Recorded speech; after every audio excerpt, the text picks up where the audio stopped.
Bienvenue dans cette nouvelle capsule. Je suis un peu nostalgique parce qu'on approche tout doucement de la fin de ce mois de l'amour. On approche, bah oui, du 28e jour. Bientôt, bientôt, bientôt. Du coup, ça me donne envie de faire un petit pas de recul. Pas de reculer pour aller en arrière, mais reculer pour aller voir tout ce qui s'est passé. Tu peux voir que là, en une vingtaine de jours, même en 25 jours, ah bah, on en a rempli, hein, on a soulevé des questions. Les émotions, l'enfant dans le couple, la sexualité, le cycle menstruel.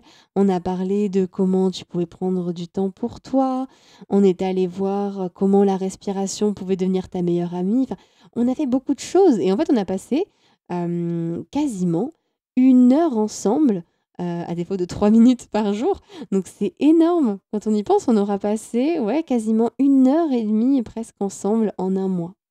Donc tu vois, là, rien qu'en un mois, il y a un gros recul qui est fait. Eh bien moi, je te propose de faire cette prise de recul, mais pour ta relation de couple. Tu sais, des fois, le temps passe, on se dit: «Ouais, franchement, bof, avec la routine, non, mais franchement, en ce moment, mon couple, bah, il se passe pas grand-chose». Eh ben moi, je t'invite à chercher qu'est-ce qui s'est passé. Qu'est-ce que vous avez fait?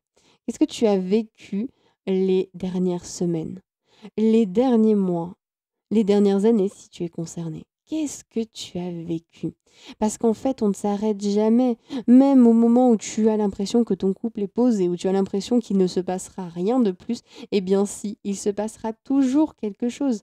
Ça peut être une sortie qui vous a profondément marqué, ça peut être un moment où vous avez eu un partage très très riche. C'est pas la peine que ce soit des gros événements.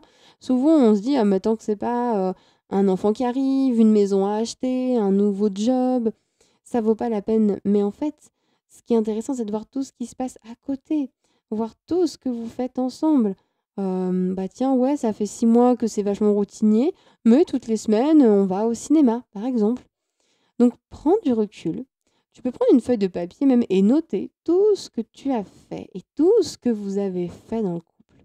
Tu peux noter aussi tout ce que tu as fait toi dans la relation de couple. Est-ce que tu as suivi une thérapie pour avancer de ce côté-là? Est-ce que tu as lu des livres? Est-ce que tu as pris du temps pour toi? Est-ce que tu arrives à partager avec ta partenaire? Qu'est-ce que toi tu fais dans cette relation de couple?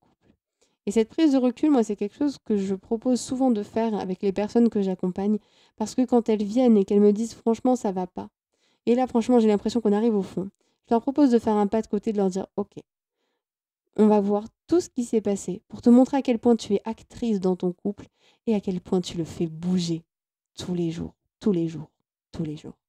Alors sois fière de toi, sois fière de l'amoureuse que tu es, et moi en tout cas je suis très fière de toi, et je te dis à demain.